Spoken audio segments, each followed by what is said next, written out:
ब्रह्मा, विष्णु, महेश या फिर हिंदू धर्म के कोई भी देवी देवता हो, आपने गौर किया होगा कि सभी भगवान हमारे प्राचीन भारत के वासी रहे हैं। मैं ये तो नहीं कहूंगा कि भगवान ने कभी जन्म लिया है, लेकिन अगर इनके अवतार की पृथ्वी पर जन्म की बात की जाए तो वह प्राचीन भारत में ही हुए हैं। चाहे उसमें भगवान विष्णु के अवतार श्री राम का अयोध्या में जन्म हो या फिर श्री कृष्ण का मथुरा में जन्म लेना, यहाँ तक कि भगवान शिव के अवतार हनुमान जी और स्वयं परशुराम भगवान ने भी प्राचीन भारत की भूमि पर ही जन्म लिया था। ऐसे में आपके मन में कभी न कभी यह सवाल आया होगा कि आखिर हिंदू धर्म के देवी देवताओं ने भारत में ही जन्म क्यों लिया। दोस्तों, आज के इस वीडियो में हम इसी सवाल का जवाब जानने की कोशिश करेंगे। आप देख रहे हैं mystery of God YouTube channel. Hindu धर्म के प्राचीन धर्म ग्रंथों में लिखा है विश्व एकमत्वम, जिसका अर्थ होता है कि पूरी दुनिया एक परिवार है। और हमारे सवाल का जवाब भी हमें इसी वाक्य में देखने को मिलता है, क्योंकि जिस भारत को हम आज जानते हैं वह भारत एक समय पूरी दुनिया में फैला था। हजारों साल पहले भारत की सीमाएं चारों ओर समुद्र से जाकर मिलती थी। इस पृथ्वी पर जहां भी कोई भूमि का भाग था वह भारत का हिस्सा था। उस समय से भारत नहीं बल्कि जम्बू द्वीप के नाम से जाना जाता था। लेकिन समय के बीतने के साथ साथ जम्बू द्वीप का यह भाग कम होता गया और इसकी सीमा भी सिमटने लगी। लेकिन आज से 1000 साल पहले तक भी भारत, जिसे हम अखंड भारत भी कहते हैं, एक बहुत ही बड़े भूभाग पर फैला हुआ था। 11वीं शताब्दी में स्वामी वेदव्यास द्वारा लिखी गई मार्कंडेय पुराण में हमें इस अखंड भारत की झलक देखने को मिलती है, जो आज के अफगानिस्तान, पाकिस्तान, श्रीलंका, भूटान, बांग्लादेश और चाइना के बहुत ही बड़े हिस्से तक फैला था। इस समय प्राचीन भारत को मेरु वर्ष के नाम से जाना जाता था। इस समय मेरु वर्ष में कई हिंदू देवी देवताओं का वास था। मार्कंडेय पुराण की माने तो मेरु वर्ष के पश्चिमी हिस्से में मौजूद हिमालय पर्वत की श्रृंखला में भगवान ब्रह्म का वास था, जिसे उस समय ब्रह्मपुरी के नाम से जाना जाता था।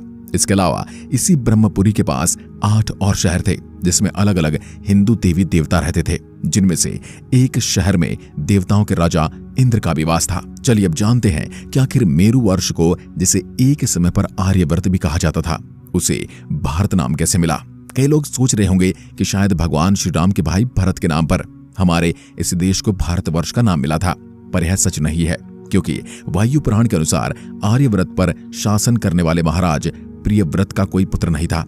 इसलिए उन्होंने अपने सिंहासन के उत्तराधिकारी के रूप में अपनी बेटी के पुत्र को गोद ले लिया था, जिसका नाम केशव था, जो आगे चलकर आर्यव्रत का सम्राट बना। और माना जाता है कि केशव के पुत्र भरत के नाम पर ही देश का नाम भारतवर्ष पड़ा। इसके अलावा कुछ धर्म ग्रंथों में यह भी देखने को मिलता है कि कुरु वंश के राजा दुष्यंत के पुत्र भरत के नाम पर ही हमारे देश का नाम भारत पड़ा। वैसे इसके बारे में आपका क्या मानना है, कमेंट में लिखकर बता सकते हैं। पर अगर भारतवर्ष की बात की जाए तो इस समय भी भारत की सीमाएं काफी बड़ी थी। वह प्राचीन जम्बूद्वीप जितनी बड़ी तो नहीं थी, लेकिन फिर भी आज के भारत से भारतवर्ष की सीमाएं कई गुना दूरियों तक फैली हुई थी, जिसमें आज के पाकिस्तान, बांग्लादेश, नेपाल, भूटान, श्रीलंका, अफगानिस्तान, ईरान और यहाँ तक कि तिब्बत का भी बहुत बड़ा हिस्सा शामिल था, जिसे आज कई बार हम लोग अखंड भारत भी कहते हैं। हमारे भारत के इतने समृद्ध इतिहास के दुनिया भर में फैले होने के कारण ही आज हमें हमारे प्राचीन भारत की संस्कृति के निशान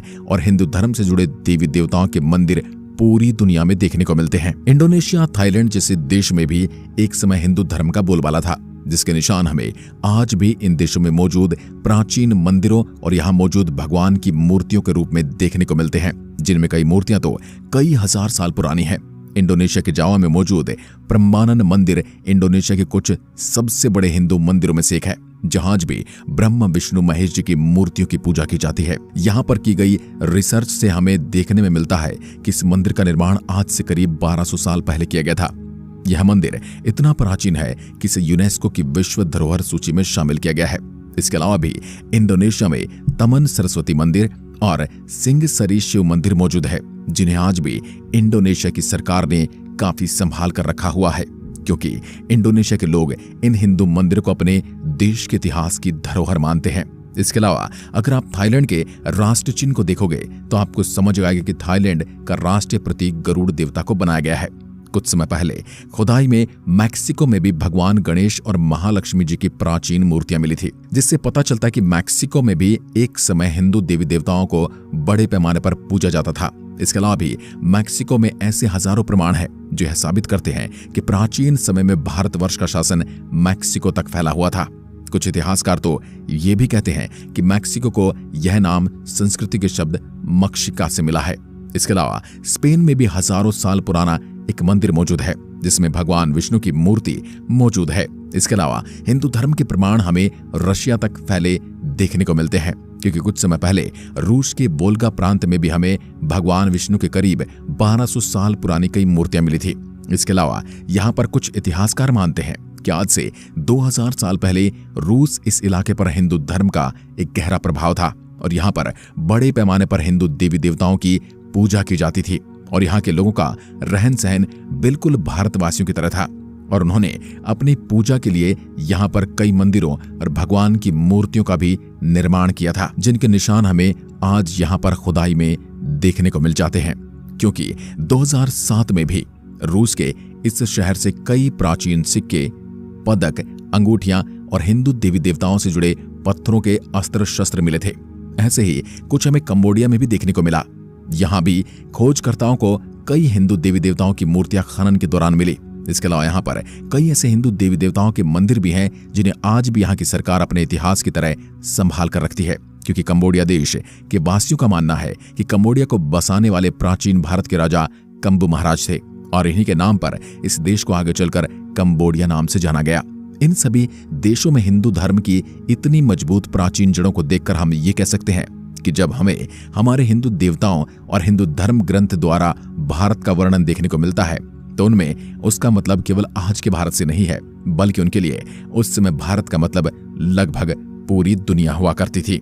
यानी दोस्तों, अब आप समझ पा रहे होंगे कि आखिर जब कभी हिंदू देवी देवताओं की बात आती है तो उन्हें भारतवर्ष से ही जोड़कर क्यों देखा जाता है, क्योंकि एक समय पर यह पूरी दुनिया ही भारत से किसी न किसी तरह जुड़ी हुई थी। इसलिए जब हिंदू देवी देवताओं के पृथ्वी पर अवतार लेने की बात आती है तो हमें हिंदू देवी देवताओं का अवतार भारतवर्ष में देखने को मिलता है। दोस्तों, आशा करता हूं आज के इस वीडियो से आपको बहुत कुछ नया सीखने को मिला होगा। अगर आपका कोई सवाल या सुझाव है तो कमेंट बॉक्स में जरूर लिखें। धन्यवाद।